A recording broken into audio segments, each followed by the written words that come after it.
the rudder! Raise the sails! Raise the sails! Captain, an unidentified ship is approaching. Over. Roger. Wait, is that an Enterprise sales solution? Reach sales professionals, not professional sailors. With LinkedIn ads, you can target the right people by industry, job title, and more. Start converting your B2B audience today. Spend $250 on your first campaign and get a free $250 credit for the next one. Get started today at linkedin.com/campaign. Terms and conditions apply. Hey, it's Paris. You know I love sparkly things, right? Like stars. Duh.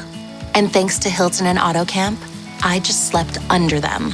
Picture me, serving looks by the fire outside my luxurious Airstream, making s'mores with the kids, while a national park is our backdrop. The great outdoors meets Hilton hospitality. That's hot. Explore all the new ways to stay at Hilton.com. Hilton for the stay.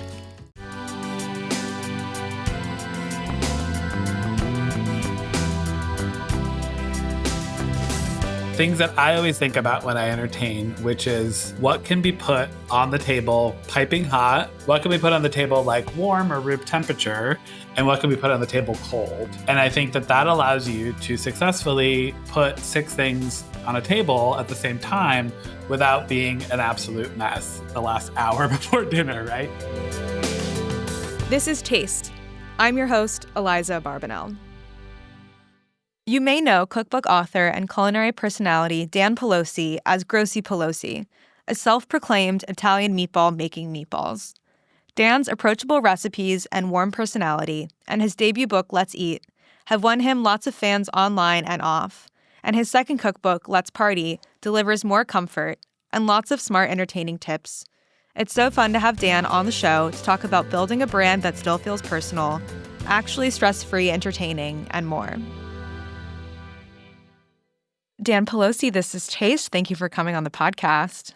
Thank you for having me back. I'm so excited. Yeah, I'm so happy to have you back and that I get to interview you this time. You're coming back on the show to talk about your great new book, Let's Party. And so I wanted to ask you if you could tell me about a recent great party that you attended and what you think made it so great.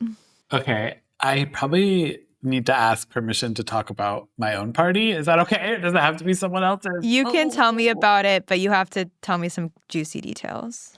Okay, I can give you juice. Okay, so here's the deal. I have neighbors on the street and they have a pool, and I don't have a pool, but I have a garden and a great grilling setup. So I loved on the 4th of July, like we each sort of invited our people to like our own homes, but then told them that we were going to like sort of take the party from pool to garden and grill. And so we like spent all day together. They handled like food and apps and pool hang and like drinks. And then around 5 o'clock, everyone slowly walked down the road to my house where I had like all my food ready. We fired up the grill. We like hung out. There was like 30 people. It was so chill. Lots of mingling, people who didn't know each other, some people who did. And it just was like the perfect setup for like a great chill summer party that like covered a lot of bases. We got our garden and grill and we got our pool, and it just was a dream. I love a progressive multi-step party, so I think that sounds really fun. I have to ask you what you threw on the grill for the post-pool eating. Well, I had baked my ribs the day before, so they were chilling, and that is following it is following the recipe that's in my book for ribs. And so I had those ready to go on the grill, and then I also had Italian sausages because I am an Italian American at the end of the day, and I had hot dogs and hamburgers. So we just sort of went traditional hot dog hamburger, then we got our barbecue rib, and then we did some Italian sausage. So it was like sort of a smattering. I love that. Was there anything for dessert? Oh, yes, honey. There was so much dessert. There was Death by Chocolate, which is a recipe that I wrote for the New York Times, but you could just make from box mixes and Cool Whip if you want. I have a scratch recipe for it. I also made my grilled peaches and pound cake with the caramel sauce, which is in Let's Party. And we did a ton of cut up melon because I don't think you can have a barbecue without sliced watermelon. And I always squeeze lime juice all over my cut up melon because I think it's just like takes it to another place in a very simple way. Ugh, that all sounds so good to me. It was And really good. it sounds like just the perfect summer party. I feel like you're someone that I, have followed a long time. Like you seem to just clearly love bringing people together. I'm wondering if you could say a little bit about like what inspires your love of hosting and kind of throwing parties and occasions. Absolutely. I think there's two things. I think like I grew up in an Italian American, Portuguese American family. So like we were always just gathering, having people over, having people stop by, whether you invite them or whether you don't invite them, doesn't really matter. The thing that mattered is that we all knew what we were going to eat. Like you knew what the menu was going to be, and the food is what grounded us. So I think for me, writing a book that's focused on menus and how to get the food on the table as sort of the grounding principle of entertaining and hosting is like something that I've been doing ever since I was a kid. And I think the second part is like, as an adult, I've lived in all kinds of apartments, homes, small spaces, large spaces, and I've really learned how to best entertain with whatever you have on hand, right? So you don't need special things. You can even go to a park or you can go to a grill at a rental house or like you can entertain under any circumstances. And that's kind of what I hope this book helps people figure out, right? So. Yeah. I love entertaining under any circumstances as a concept. Totally. And I feel like a parallel concept in the book is like entertaining for any occasion. The book is Yes. broken out by different occasions for a party, which I think is really smart, but they're not necessarily like just the major holidays that maybe people would think of. Could you tell me a little bit about what kinds of occasions are represented in the book? Absolutely. I mean, I think, it's called Menus for Celebrating Every Day. And I'm trying to bring the everyday to the word party because the word party can be sort of like heightened. And I say at the beginning of the book, like, my favorite party is one where I can sit down. Like, I just want to have a nice, like, chill time. That's my kind of party. And I think some of my favorite occasions are definitely there's like, the girls' night in, which is like we all love a big night out in the city with a steakhouse but I also want to have like a steakhouse in my pajamas. And so we're doing that with our girlfriends. I also love Joyuary, which is like, I think January is just a really horrible time for a lot of people and it brings up a lot of stuff. And I think that like if we can gather our people in January to just like have some joy and have some delicious food, that's a dream. I also love dips in the pool, which is just sort of like it's a hot summer afternoon and you just don't want to eat anything too crazy. You want to just eat it all poolside. You can make these dips, have a great sort of like hang. And then you can also use all of those dips for like dinner and breakfast and a lot of other ways. So it's like a nice sort of like way to have a bunch of really easy ready-made stuff in the fridge and throw a party by the pool on a blanket next to a puzzle by a fire. Like it's just a nice, easy, lovely hang. Yeah, I love all of those. I think my favorite occasion in the book is Tomato Girl Summer because my dream would be invited to an all tomato dinner party. Absolutely. And tomatoes are just like, they've been having their moment in my life since birth, but tomatoes are just having such a moment. And Tomato Girl Summer, this summer, it was like hot Tomato Girl Summer. Like, I just feel like when I eat tomatoes year round, and I will help you figure out how to do that because I wrote a whole guide to just tomatoes in the tomato chapter. But when tomatoes are at their peak, which is like sort of now, there's nothing better than just embracing the freshness and the beauty and the simplicity of tomatoes. And there's like a tomato granita in that as a dessert in that chapter, which is like 2 ingredients, I think maybe 3. And it's just so good. I mean, it's such a great chapter. Yeah, I think anyone who loves tomatoes, like even if you don't necessarily want to do a whole dinner party for it, a lot of those recipes could be kind of taken out. But I do like how you are presenting a full kind of balanced menu for all of these occasions. And I was wondering if you could speak a little bit about how you kind of approach building a whole menu. Yeah, absolutely. And I do want to reiterate that like all of these recipes in isolation are fab. You do not have to make the whole menu. But if you do, my 2 priorities were things that I always think about when I entertain, which is what can be put on the table Like what piping hot, which is probably like one thing, maybe two. What can we put on the table like warm or room temperature? And what can we put on the table cold? And I think that all of those things and everywhere in between has a spot on the table. And I think that allows you to successfully put six things on a table at the same time without being an absolute mess, like for the last hour before dinner, right? So that when I was designing these menus, I was like, okay, that has to happen. And then also aligned with that, I wanted to make sure that I was able to give everyone a really clear path over 3 days to get the meal on the table. So every menu, all 16 of them have like a make the menu section, and it very explicitly tells you how over 3 days to make things in advance, get them ready so that when it comes time for the meal, you're in a really good place and you get to be the lovely, calm host of the party. Yeah, I think there is a lot of benevolent handholding in the book in terms of not only getting things on the table, but how do you set the table? How do you figure out where you're going to fit Yeah. a table in your apartment? Can you speak a little bit to the kind of like entertaining advice sections of the book? Totally. I think that, I love a guide. I've always been like, sort of like, it's not just recipes. I want to share like sort of the way that I live and the way that I do things and the way that you can either like do them the same way that I do, or it may make you stop and think about the way that you would do it that works for you. So there's like a timeline, like I think it starts like a month out, which is probably way more than anyone would think about this. But I do think there are people who want to know how they can do something a month out if that's what makes them feel good, all the way up to like the day of just sort of like how to invite people, like when to go grocery shopping, when to clean your apartment, like thinking about like what should be on the menu based on seasonal produce, like all of those things. There's also a guide to literally just cleaning your house for a party, which is very different than cleaning your house for like, just like spring cleaning or like your weekly cleaning. It's like what to clean before, what to clean during, what to clean after the party, and how to like pace it so that when you have people in your house that you can feel really good about the way that it feels to be in your house.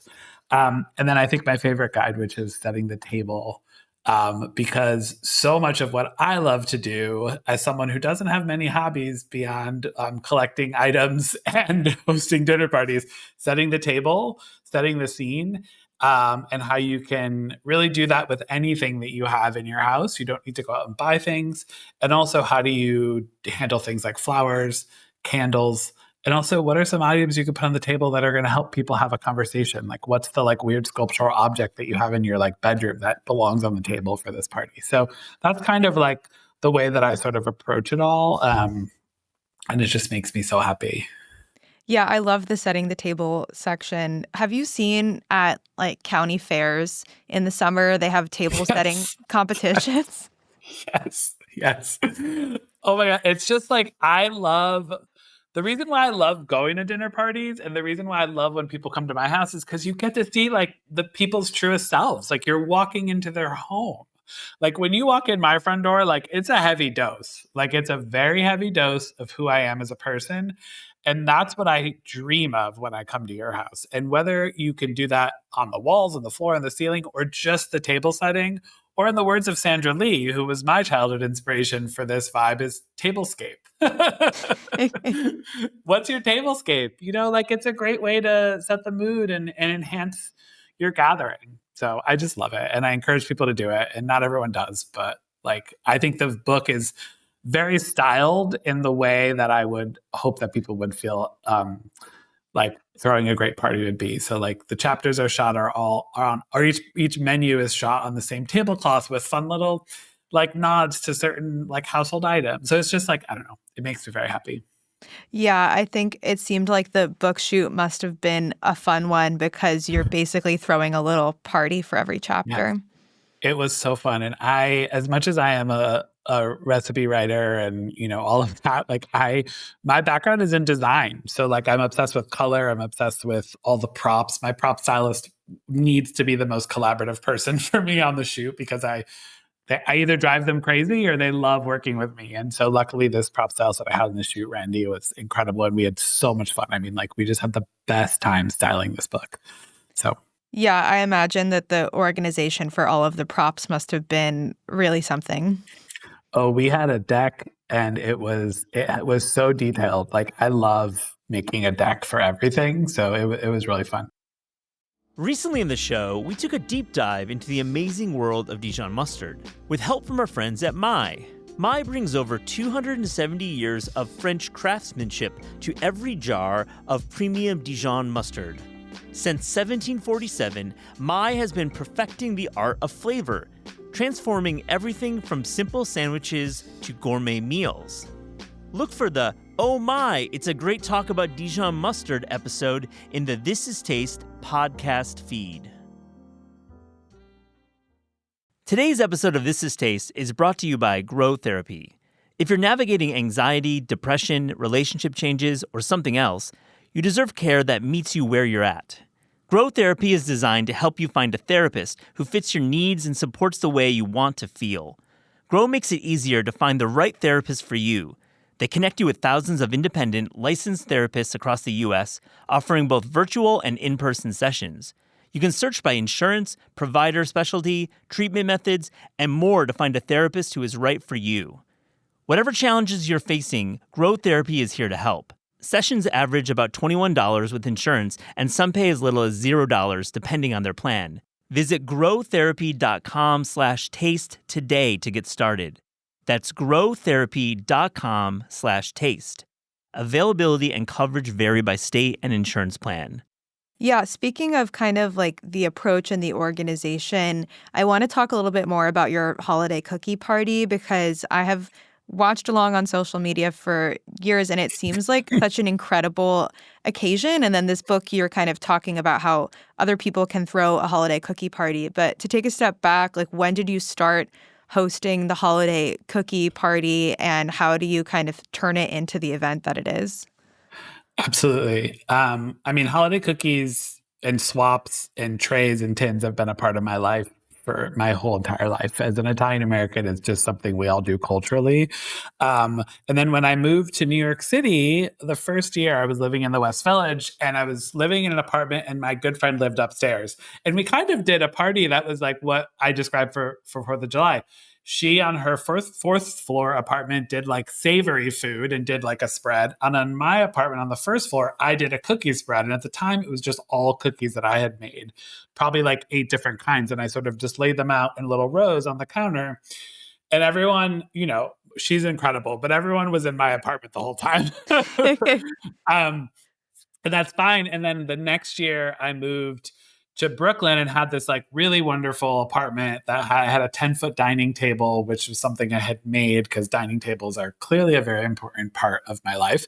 And I was like, oh my gosh, I am going to not only put my cookies out on the table, but I'm going to invite people with a very specific set of rules that I've held all the way through. And I call them rules for a reason. I'll talk you through it. But it's like, if you are going to bring a cookie to the party, please bring a homemade cookie. I want to know like how you made it. I want to hear the story behind it. I want there to be a connection. So please bring a homemade cookie. If you're not going to bring a homemade cookie, that is completely fine, but bring like a drink or something else that's just lovely, or just bring yourself, right? I don't want a store-bought cookie at this party because the idea of the party is you make the cookie, there's a story behind it, and the way that people interact and roam around that table is by telling the stories of their cookies, right? Which I just makes me the happiest. And then I keep it by also keeping the menu really clear. People, one, know what they're getting into. Like, you know, when you're coming to my cookie party, there's just cookies. You're not going to have dinner. You're not going to have lunch. It's like cookies only. And I think that that's really helpful. And it's sort of like the thesis of the book. It's like knowing what's going to be on the table allows you to have a great time because you're not wondering, like, what am I going to eat? And then also like, cleanup is really easy because you like put down a roll of butcher paper, everyone gets a Sharpie, you write your name, you write what kind of cookie you got. At the end of the party, you roll up the butcher paper and you're cleaned up, right? So it's just like how to make it easy and like very clear, much like this party is about tomatoes, or this party is about grilling, or this party is like a steakhouse night. It's like clear, pointed, and like easy to execute. I really went off on that. Sorry, I'm talking your face off. No, I love it. It makes me feel safe. And I think that the butcher paper that you write the cookie name on is so smart because not only does it make it uniform for photos and easy to Yeah. clean up, but everyone is able to kind of write on it in their own handwriting and kind of like own Yeah. what they brought. And honey, let me tell you, between us, that butcher paper Sharpie idea has taken on life across the internet. And I will not take credit for it, but it is now everywhere and I love it. Yeah, I have definitely, been writing some things on butcher paper lately. Yeah. Great. Yeah, exactly. It's just exciting because it's like it's so great. It's just like tablecloth done, surface done, writable. What are we eating? Great labels, Sharpie. Who doesn't love a Sharpie? It's awesome. So, and it makes me so happy because people for the past, I don't know, 4 or 5 years have been throwing their own versions of my holiday cookie party, which makes me so happy. It's like, what else could I want in life? It's a dream. So. Yeah, it's a great legacy. And you share recipes for, I believe, 5 different cookies in the book. Are these cookies that you have brought to the swap in previous years? There are 6, and one of them is my family's pinoli cookie recipe, which is like just the best. And that one I have brought to the swap. Last year, because these recipes were already developed, I brought some. I brought the salted peanut butter toffee bark, which is just such a good upgrade to the classic, like whether you're doing matzo or I think my recipe, it's beans or Ritz with the like caramel and the chocolate, like adding peanut butter and sea salt to that mix just makes it like a dream. And I definitely brought the peppermint patty cookies because I'm so excited about those. So Yeah, they look so great. I'm yeah. curious in previous years if there's been like a standout, most popular cookie at the swap that somebody brought. Well, my really good friend Lydia has done a series. It's sort of like she's a very talented, like sort of artist and designer, and she did a cigarette like 4 or 5 years ago, where she dipped a pretzel stick in white chocolate and then did like black sanding sugar for like ashes, and like did pretzel cigarettes, and then every year since she's like taken the pretzel cigarette and like made it like have different, she like did one where she made like little like marzipan melted candles that people had like put their cigarette out in, and she like, and they're all edible, and it's like become this thing now. Every year everyone's just like waiting for the cigarette to come. This year she put the cigarette out in like a piece of toast or something. Like, she's just genius. So the salted just the pretzel stick cigarettes have been sort of like the viral thing every year. That's so campy and fun. I love that. It's so fun, and people go so wild. One year someone did like bondage Santas, and like, I have a lot of Instagram followers, and people were like, there's children at that party. And I'm like, yeah, there are. It's New York City. Like, what are you talking about? Like, children don't look at a bondage Santa and know what that is, So it's like you get all kinds of responses. But Yeah, that's what the holidays are for, I guess. it is for people to just say whatever they feel. But yeah, no, the cookie party. And also in the book, there's I have a hot chocolate machine at my cookie party that keeps hot chocolate warm and rotating the entire time and has like a spigot. So I have my sort of like easy version of that in this book as well, because I think hot chocolate is, just the way to go when you're having cookies or a glass of milk. How did you acquire that? I bought it. Okay. I don't know how easy they are to buy. I've never tried to buy a hot chocolate machine. Honey, you can buy anything on the internet. Let me remind you. But in the spirit of this book, you don't need anything special to throw any of my parties. I'm just a Pinterest mom. So I have my basement full of shit. But like, that is not what you need. I was looking at the occasions in the book and I noticed that your birthday didn't seem to be one of them. So I have to ask you what you like to do for your birthday. Okay, so while my birthday isn't explicitly called out, what I have done for my birthday pretty much since I moved to New York City, which is over 10 years, 12 years, 13, whatever.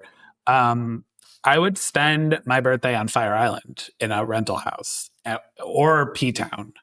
And with all my gays, and it would be like dips in the pool came from that. The grilling chapter came from that. Like all the summer menus, like I am in a rental house everyone else is at the beach or getting drunk, and I'm like in between the pool and the refrigerator turning out food. Like my favorite thing is just renting a house and making food for all my people, and also with my people, because I have some really, like Andy Maragani was there for many years. Really great people who are like in the food world who we love to cook together. So it just becomes kind of what this book is, where people are like, how are you on vacation and making these dinners for all these people? And I'm like, because this is what I love to do and what I've done my whole life. And now I get to teach people how they can do it, which is really fun. So, and then I always have like, I love just like a cake, and there isn't like a birthday cake recipe in this book, but I love like buttercream, funfetti. Like that's my dream. Capital B birthday cake. Yeah, like if there was a Costco on Fire Island, I would get the Costco. You know what I mean? Like that Costco cake is just like a dream. But, I'm picturing you on the ferry carrying this huge sheet cake. Absolutely. Also, like, have been on the ferry carrying my entire kitchen with me. I think, like, if people are listening, like, maybe what isn't known is that the Fire Island ferry has a strict limit of how much you can carry onto it. So you bringing your whole kitchen is an ambitious pursuit. Yes. Also, if people are listening and they're like, what does Grossy bring on vacation? On my website, danpelosi.com, I have a guide to being a vacation house mom, which gives you a small, medium, and large assortment of things that you may want to bring on your trip with you. So just shout that out. You can cut that out if it's not kosher. But no, I love the website throw with a wink, and we'll link to it in the show notes. And it reminds me, I'm really interested in like your background as a creative director and as a designer, and how you kind of approach Grossy Pelosi, the brand. Like, does that kind of give you separation between like work and you, Dan, the person, or is it kind of just like a fun Instagram handle? I really do think, I mean, my background is in marketing and design. And I was a creative director for years, like leading teams, building other people's brands, creating events, creating everything, experiences. And so I do really come from that background. And so much of that background is in what I do and what I create. And I do feel like I am the creative director of Grossy Pelosi or Dan Pelosi.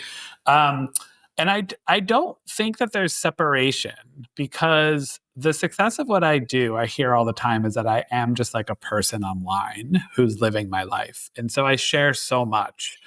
I do think that if there is sort of like a boundary or a limit to what I share, my visibility, the sort of like people found me at the like literally day one of the pandemic. And the pandemic was such a tough time for everyone. And the world continues to be sort of a tough place up to this day, obviously. Like there's so much happening.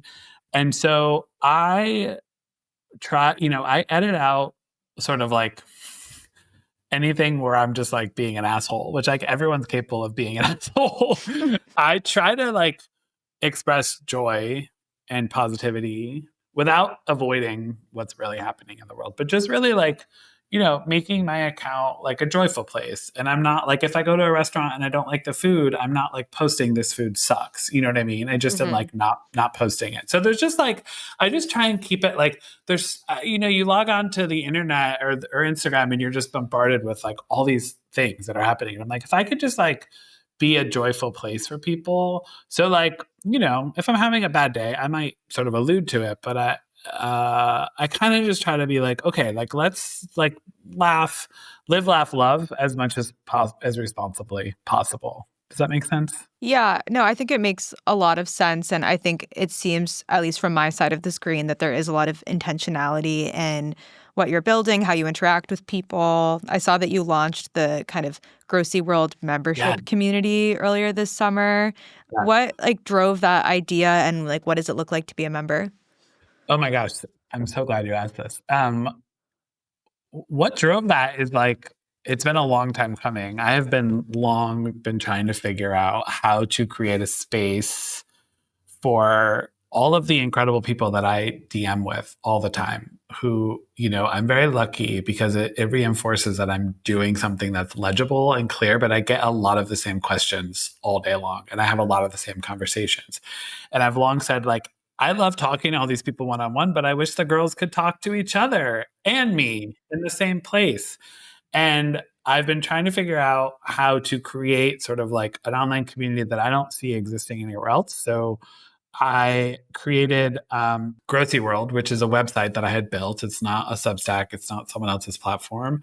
And it has um, chat rooms that have so many topics where the girls are all supporting each other, asking questions, talking about a lot of different things, and really sharing a like-minded mentality, which is really great.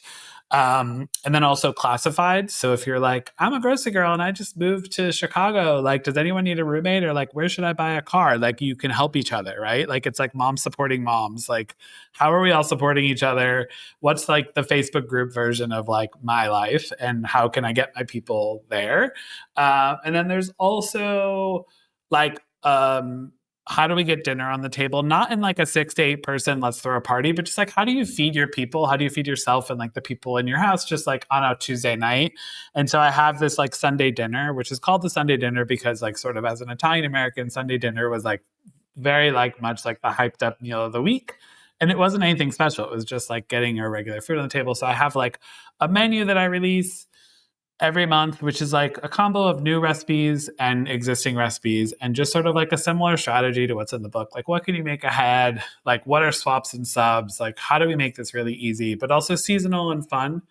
And then I also have an archive of my newsletter. So like you can search my newsletter, and my newsletter is a screenshot of my week. So I basically journal my week on Instagram stories because I do a lot of Instagram stories and they drive a lot of questions. This is a long explanation. Like, you're going to cut this whole thing, but that's pretty much it. And then my boyfriend also has a little corner called Gus's Corner, but that like, there's a lot there. I But mean, there's a lot think, going on, you know? yeah, there's a lot happening. People are leaving social media. I'm trying to create a space where we can all hang that feels good. And I'm doing it, and we're going to see. It's like there's no right, I'm just kind of learning and growing and figuring it out. So Yeah. people are in there. They're I having think like fun. I've been watching a lot of, not a lot, but I've been seeing some like membership communities, online spaces being formed. And I just find it really interesting because I think it is, as what you're saying, people that maybe don't feel good with social media as it currently stands, but also see the value in being connected to people online, sometimes people that you don't have kind of locational proximity to. So I was just kind of personally curious with the rundown of all of it. Yeah. And I guess, you're talking about Grossy girls as like members of the community. Like, what do you think the unifying traits or interests are with these people? Besides loving you and your content. Well, I mean, I think like, loving me, like, sure, like everyone's very lovely, but I think they're the girls who are, it's a lot of moms, it's a lot of caretakers, it's a lot of nurturers, it's a lot of people who are either close with family members and celebrate family and community, or frankly, I get a lot of people who don't have family and community who yearn for it, and they're able to find it within my community, right? So it's like people are like, I just, it's hard to make friends as an adult. And so I've watched over the past couple book tours or cookie parties that I've thrown, like friendships form in line for my events. And people are like, oh my God, I met this person at your Chicago book talk. And it's like, wow, like, okay, this is really cool. So it's a way, I think community right now for everyone is just really important. And I think if you know that by following Grossy, there's a level of security or safety there for you because you kind of know what that looks like and what kind of person follows me, then that is a great entry point to create community. Does that make sense? Yeah, it does. And I think this idea about caretakers or people that are looking to care and be cared for, like that really does resonate as a through line for me. Even looking through your book, you have photos of is he 101? Your 101-year-old grandpa, like He's chowing down. 104. He's 104? He's 104. Yeah, he's 104. And we brought him onto set and he refuses hair and makeup. And he like literally is just like so funny. He picked up that fucking pie and just started eating it with his hands. And we were all just like, this is the best thing ever, Does he like accredit anything to his long life? He loves, and again, I know it all just like lines up, but I promise you, like, this is just it. Like, he just loves to sit around and eat and tell jokes. Like, that man loves, his jokes range from very PG to like extremely problematic, and he's 104, so you just kind of let him say what he needs to.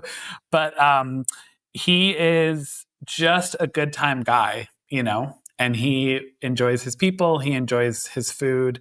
His basement kitchen is where I learned how to cook. Like, he has turned out, I'd call him when I was like in college and I'd be like, Bimp, what are you doing today? He's like, oh, I made 100 meatballs, threw them in the freezer. You know what I mean? Like, he's just like, that's just what he does. And it's so good. And my grandmother was the same, and she passed away a while back. And he's just funny and loves people and loves to cook and loves the grocery store and just like is a sweetie. So. Well, I love to hear it. It means that we all have hope to be a 104-year-old legend like that one day. Yeah, for sure. I mean, it's wild. I just want to ask him like so many questions, but I try to like keep it, positive. It's like, I'm like, what's really going on? 104 years. I joke in the book, or maybe it's not a joke, but I'm like, I say he's got like 100 years worth of gossip, which is why he's the perfect guest at Girls' Night In, which is like where the chocolate cream pie is, because the man has stories. Like, you know what I mean? He's always like, oh yeah, that was Jimmy with the limp. And you're like, Jimmy with the limp? Like, what's that? Like, who's that? It's like, it's so funny. I love that. I always say like my favorite kind of gossip doesn't involve anyone that I know, but is really juicy. So he sounds like a good person for that. You would be in heaven, and he has kept many people at tables for so long. When my grandmother passed away, it was a really tough time. My mom had just left my dad. My dad was a mess. Like, I was about to leave to move across country, and my grandmother passed away, and we all came to my house that I grew up in. Bippy sat at the dining room table for like 3 days while everyone came and visited and brought, meat trays and lasagnas. And he spent the entire time just like talking and entertaining people and making sure that everyone was laughing and happy and feeling okay and telling family stories. And it was the most incredible thing I've ever witnessed. And that to me is like just the epitome of like what he does and his magic. So, yeah, that's really beautiful. Yeah, you spoke amazing. A little bit about the friendships that have formed on previous book tours. I'm curious if you have anything planned for the Let's Party book tour that you would want to share. Yeah. So I'm really excited because like I moved up to this house upstate 2 years ago in my favorite area and my favorite farmer's market, which I love. It's like my Saturday morning routine. I have a guide to sort of how I shop the farmer's market in the book, which is great. But over Labor Day weekend, we're actually doing a pre-pub day book event where we're doing a book signing at the market, which is so fun. So you get the book before it comes out. I'll sign it, and then you can just like shop the market and enjoy my town. And I'm just really excited about it. And then all the other events are with local bookstores in cities, and we're having like in conversation. My last tour, I only did a few conversations, and most of them were just like traditional, like everyone waits in line and I signed a book, which everyone was so lovely and happy to do. It was so great. But this time I just really have so much to say. Clearly you can see I can't stop talking, that I wanted to have those conversations. Because again, it's like intimacy. People get to ask me questions. They get to learn things that they may not know about me. So I'm really excited to do that. And I have some really great conversation partners. So it's just going to be really fun. I love that. I'm sure it'll be great. With a major selection of the looks your kiddos love, starting at just $4 in the Walmart app, a new school year means a stylish new them. Who knew? Find skater skirts and Crocs that say, I'm casual but cool. Sparkly sneakers that say, it's my classroom, you're just learning in it. And preppy polos that say, I'm the teacher's pet, even if they're mommy's menace at home. Find their favorite styles starting at just $4 in the app. The Walmart you thought you knew is now new.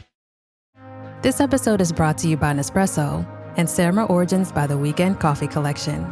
Introducing Samra Origins. My collaboration with Nespresso is a connection to my roots, to my mother, Samra. Coffee that hits the right notes. It transports you. Crafted with unique notes and bold, soaring flavors. Experience a taste that moves you. Nespresso, and Samra Origins. Discover more at Nespresso.com. And to close today, I want to play a rapid fire question game with you. So I'm going to ask you some questions. Yes. You can just tell me a first answer. Yes. Your favorite cookbook right now that isn't one of your own? I got Samin Nosrat's new book a month ago, and I'm like obsessed with it. It's called Good Things. It's just the ethos is just so aligned with the way that I cook, and it's so beautiful. And so I think it comes out in October, but it's so amazing. Mm-hmm. The best store-bought party staple? The best store-bought party staple. Honestly, like, not to get like loaves and fishes on us, but like having an extra loaf or two of bread, like for like to fill people up if you're like worried about like, like, is there enough food on the table? Like everyone loves a bread basket. So just like buy some bread, have it on hand. You may not need it. I think that's Or good. grocery store flowers for the table. You can like, I talked about how to take a bouquet and break it up and all that. So yeah. Your favorite way to eat tomatoes right now? Okay, so it's like peak tomato, sun gold. There's a sunshine pasta in the book, which is like sort of just the best. Oh my God, it's so easy. It's a no-cook pasta. You like obviously cook the pasta, but then for the tomatoes, you like cut them in half, you salt them, you put them in the sun, you let them sweat, you put them in, and they create the most juicy, delicious sauce. There's some thyme and some Parmesan in there, and you just toss it all with the tomatoes and you serve it cold, warm, hot, however you want. But it just embraces like peak, gorgeous, sweet, tiny sun gold or any other tiny tomato. It's really good. So good. Your go-to ice cream flavor? Oh, this changes every day. I mean, like if there is a peanut butter vanilla situation, I'll probably have to get a scoop of that. But I also really love cookies and cream and mint chip. Those are all so good, honestly. They are really good. Really, really good. Your biggest party host pet peeve? Don't like sort of bring something that is going to make me have to do work with it, right? Like all my parties, I'm like, you're good. Like I don't need food. I'll handle the food. So like if I say that, don't bring food because then I'm going to feel like I have to put it out, and that doesn't like help. It throws off my vibe. It throws off my planning. So I think it's really like, listen to the host. Like if they say like, I'm all good, just bring yourself, like bring yourself, like people know what they need and they hopefully ask for it. So, but like if you bring something that's going to like make me feel like I have to like cook it, unwrap it, plate it, serve it, like that's, unless you've been asked for it, just, I don't think it's right to do that. No, Also, I agree. Don't show up too late. I'm not like a come over at 7, we're going to eat at 9:30 person. I'm like, come over at 7, we're probably going to eat at 7:15. But that's just me. I think those are all fair. Your favorite like occasion restaurant in New York? Oh man, I wish I had like a more interesting or unpredictable answer, but like it's just always going to be Via Carota because I have so many good memories there, and it's just always where I've gone to celebrate things, and so it's like I think I'm just going to keep doing that. Mm-hmm. Or a steakhouse. I mean, I talk in the book about like Keen's is really delicious. I love to just like buy a delicious steak and have some cream spinach, and oh man, so yeah. If you could be a guest at anyone's dinner party, who would it be? I'm also just going to be so predictable and be that gay guy, but like, I just really need to get into Ina's house. Like, I just do. Like, I'm sorry. I mean, I'm manifesting it for you. I think it could happen. Like, there's been, like, we're like circling, but I don't know. I think Ina has done it right where she's like, I'm good. Like, I don't need anyone. Like, Ina's like, I'm fine. Like, Ina probably doesn't have a person whose house they want to go to for dinner. Like, Ina just she feels content. So I don't know if Ina needs me as much as I need her. Okay. Okay, final question. Fictional food scene, like from a book or a movie or something made up that you wish you could magically eat in real life. Okay, this is my favorite question because psychotically, or maybe really sweetly, my mother, when I was a kid, I was like an indoor kid. I was obsessed with like watching TV. I was obsessed with cooking. I had some movies where like I loved the food scene, and my mom would cook the food so that I could eat it along with the people in the movie while I watched, which is like probably just tells you a lot about the person that I am. And there was this movie called, I want to say it was called like Summer Camp or something, but it was about like, I wish I could remember the name of it. I tried to Google it, but it was like these people who were like adults who went back to their summer camp that they would go to as kids, and it was like a reunion, and it was like so magical, and they were like all very attractive, and and like they went back and all these crazy things ensued, and they like I think got like drunk or high and like broke into like the commissary kitchen in the middle of the night, and they started eating like frozen cookie dough and like ice cream and just like raiding the fridge. And I just remember like watching that and thinking it was like the most fun ever. Meanwhile, I probably have never done that as an adult because I'm always in bed way too early and sleep straight through the night. But my mom would like bring me like cookies or like ice cream so I could like be like eating with them. so I guess it's that. Maybe I've already done it. That's really cute. Okay, I did like a quick Google while you were chatting. Is it by any chance Indian Summer? Indian Summer. Oh my gosh, you're Wow. so much better at Google than I am. Okay, the search I put in was Summer Camp Reunion Movie 90s. I think I also Googled that, but it didn't happen. It was a lot of like Salute Your Shorts, which is in a movie. But anyways, Indian Summer, I haven't watched it in years, but maybe we need to watch. Yeah, I love that your mom went to the length to do that for you. That really is so sweet, and I think like a new standard that's been set. She really did. My parents were so lovely, and I'm so lucky. They just like really embraced my interests. They weren't like, do something else. They were like, okay, this makes you happy. Let's do it. Very lucky. I love that, and I feel like that is kind of the Grossi Pelosi ethos. So it's a perfect way to end the episode today. You're so sweet. Thank you so much for having me on. You're such a delight, and I love being here. Yeah, it's been so much fun talking with you. I hope you have a great rest of your day. You too. Eliza, we've both spent a lot of time in California recently. Yes, we were in LA at the same time, but we didn't hang out. But that means we have more restaurants to talk about together. You were you were seeing family. I was doing some interviews for the show, and you know what? Respect the distance. It's okay. I think this is honestly more fun in some ways because now we can regroup and compare notes on what we covered even more ground for you, the listeners of Taste. How are you feeling in LA? I mean, general thoughts on the city? I always love coming home to LA. I think it's funny because I haven't lived there in, I don't know, probably 15 years at this point. So I always have my old school spots I want to go to, certainly along the list of new places that I want to go to. And then also all of my lovely family that I spend time with. So it's always kind of a puzzle piece to see where do I go eat? What do I have to share? But I had a great trip. Did you have a good time? I had a great time. I think when I'm reading like the national coverage of restaurants, I feel like LA always has the restaurants I want to visit for some reason.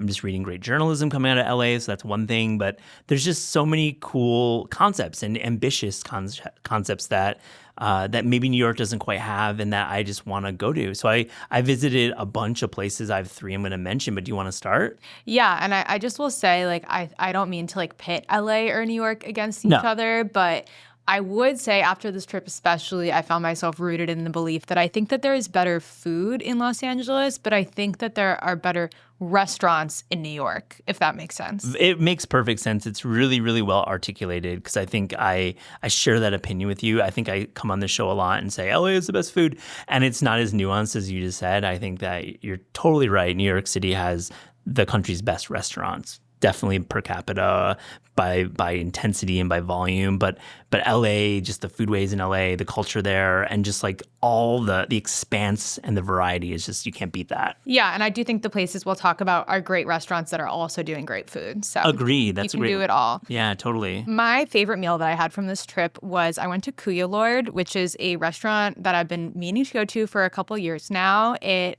started out as like a garage pop-up that then out of the pandemic eventually got their own brick and mortar restaurant. It's pretty small, maybe 20 seats. And when I walked into it, every seat in the restaurant except for 4 was for a like extended family like Sunday night dinner that was happening there. So I basically like crashed this family dinner. And I think walking in and seeing that a whole extended like Filipino family was there having dinner made me feel very confident that it was going to be a good meal, because clearly everybody wanted to post up there together. And it really was so delicious. I think Filipino food just rocks. Like there's so much going on that's delicious. And they do these kind of like kuya trays basically, where you can do a combination of a protein on the menu and then some of like the starchy sides, other things going on. I think my favorites that we had were the lusanachon pork belly, which is just like this beautiful crispy, fatty, like ruffle of pork. And also they're doing a blue prawn and garlic crab sauce that's just kind of like, you know, sticky and messy in a really good way. But I don't think you could have a bad meal at Kuya Lord.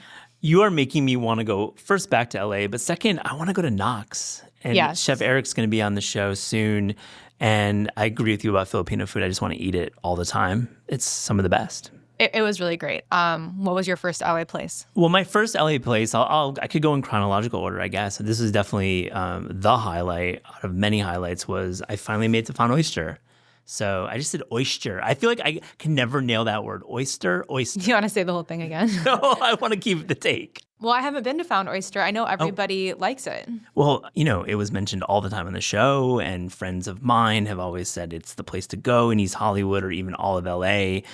It's across from the Scientology Center, if that's your vibe. You've got this great scene there. I think Safi's is across the street, so there's a little scene happening in East Hollywood. But about the restaurant, it's as advertised, and Chef Ari Kolander is doing incredible work.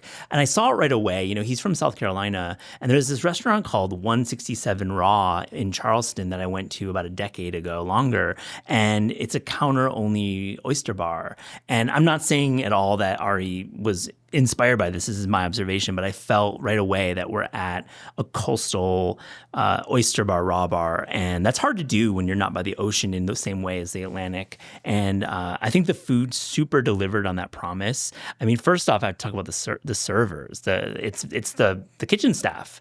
It's one of those where the kitchen staff is coming out running food, and really, really fun service. A little bit of shit talk about the industry, a little bit of goss. They're splashing my friends with some bubbles here and there, and just really great service. And I was there in the afternoon, and it was a really fun place to be for a Friday lunch. And I'm sure at dinner it's a different scene too. But the actual food was some serious highlights. I really, really liked the Bub and Grandma's bread sided by this like trout roe and anchovies, like this like little bit of 1-2 there. I thought that was a really smart way to do that service. And also the raw scallop tostada with yuzu kosho and apple. It was a complete idea executed. I thought that's kind of raw seafood service I want to see in a restaurant. But I think that this restaurant is going to evolve over the years. I think there's going to be new changes in the next couple of years, and I just look forward to following it. Yeah, absolutely. What's your next one?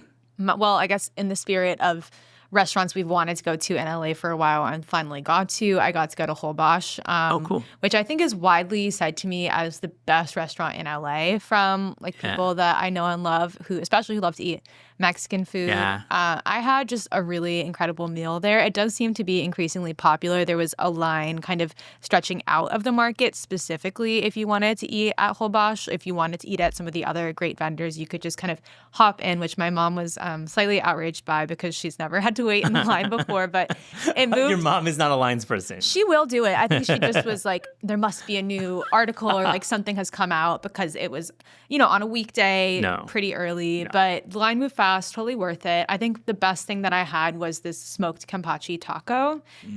Just like, I don't even know how to describe it without saying delicious, which does a disservice to it. But I think the kind of smoked fish in this like blue corn tortilla is just so delicious. They get all of their tortillas from a place called Comal that just opened their own stand in the same market. And they weren't open when I was there, but I did send some friends there, and it seems like they're doing just really delicious, incredible things. And I think like especially to be on the West Coast, like eating great seafood, great Mexican food, it was really special.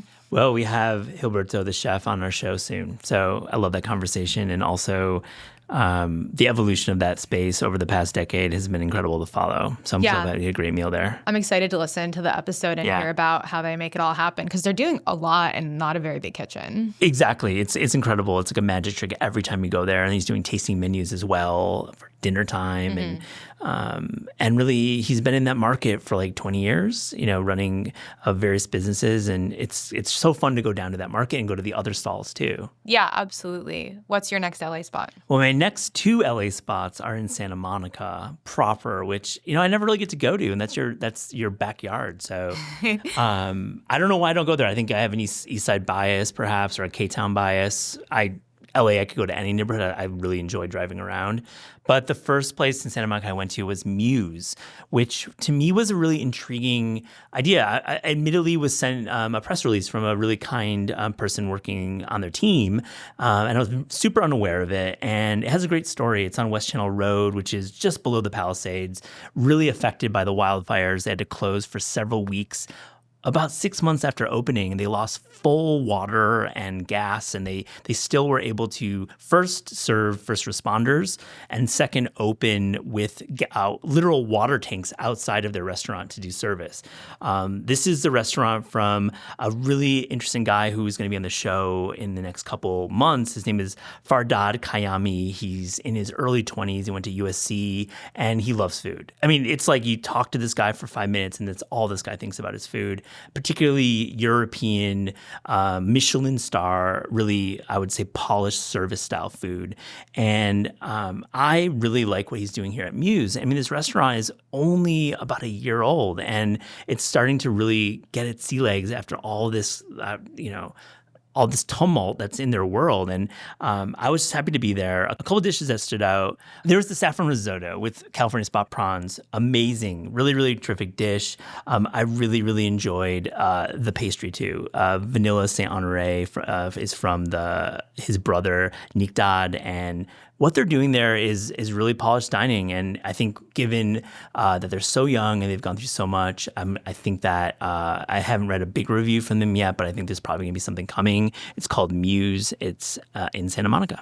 Yeah, and you had another Santa Monica spot too, right? Yes, I have a second Santa Monica spot, and it's a spot that is definitely known to many listeners. It's a little restaurant called Rustic Canyon. I have to ask you, growing up there, did you get to go to Rustic Canyon over the years? Different chefs. Evan Funke was there for a period and kind of made a name for himself there. And yeah, absolutely. I mean, the whole restaurant group that Rustic Canyon anchors, they have Huckleberry, Milo and Olive. They're all kind of very iconic Santa Monica West Side spots. And Evan Funke also was the opening chef at Milo and Olive, which is the pizza place that they were doing before he moved on. I think, they do really great kind of classic seasonal Southern California cooking. I would say the current iteration has a brand new chef de cuisine. His name is Elijah De Leon, and I got to meet him. And Elijah is so talented. I think that when you go to a legendary restaurant like Rustic Canyon, you have a fresh point of view and a fresh chef there. It really can be an interesting dynamic because you have people coming in who have one idea in mind, and then it's like a new chef. So it can be challenging for some, but I think what I experienced was really positive. I have to say a highlight for me was the nectarine salad, because we were like right in stone fruit season. It was a few weeks ago, and I just loved that. There was a grilled Weiser Jimmy Nardello peppers with on a pork chop, which I thought was really nice as well. And really, this cuisine is definitely anchored in California produce in a new American way. It's not. I think Rustic's previous chef was maybe doing a little more experimentation in the kitchen. I think they're back to like those core new American roots. And I think it was a great time to visit LA in August. I mean, it's like the produce was amazing. And I was just excited to be at Rustic Canyon. Yeah, I love that. I have two more kind of quicker bites that I'll mention. Yeah. I went to Awan, which is a dairy-free ice cream place. You went too, right? I did. I got to go. What do you think? I really enjoyed it. I think the texture was just kind of luscious, delicious. I got the strawberry and also a hojicha flavor. I was kind of trying to do a strawberry hojicha inspired ice cream snack. I think coconut is the base for all of their ice cream, and it certainly does have a coconut flavor, but I didn't mind it. I think it added like a nice level of nuance, and just the texture of this ice cream was so good. Agree fully. The texture was what got me right away. It's I think improved from dairy-based ice creams. I thought it had a silkiness that it's like, this is a new style of ice cream for me. And I had the strawberry, and it was like razor sharp towards that strawberry flavor that you want. Didn't feel like there was additives. It didn't feel like it was too much cream in it. It was like, I am tasting strawberries in icy form, and I loved it so much. Yeah, absolutely. And then another kind of quicker place that I enjoyed was I went to Maru Coffee to their Silver Lake location, which I think if you live in LA or you consume social media about LA, like Maru Coffee is definitely one of the very trendy coffee places to go to. They do this kind of cream float style that I think is really popular in Asian cafes and has made its way over to the West Coast, but is not something that I really see very much here. I think the only cafe off the top of my head that I've been to that does the cream float is this Vietnamese coffee shop called Larry's Cafe. That's quite good. And I got their iced espresso with this kind of salty cream float. Yeah. I normally drink my coffee black. Like, I'm not a huge cream in my coffee person, but okay, it was really good. I'm first off, I'm proud of you for not being a cream in your coffee person, because that's just the way to drink coffee. Like, let's get real. I guess, but I do like a fun little drink, and having this kind of like delicious, like thick foam on top of everything. Delicious. It was really good. And Maru is opening a location here in New York. I think it's going to be on Bond Street. Cool. So I wanted to go to an LA location to kind of like reset my memory for comparison purposes. I'll just close with a quick mention. It's kind of the reverse of what you're saying. I got to go to the first kettle location in Los Angeles, a New York-based tea company. Had some great hojicha over ice, and just had a variety of teas there. But I have to say the August novelties were there. That's Malcolm Livingston II's plant-based ice cream company.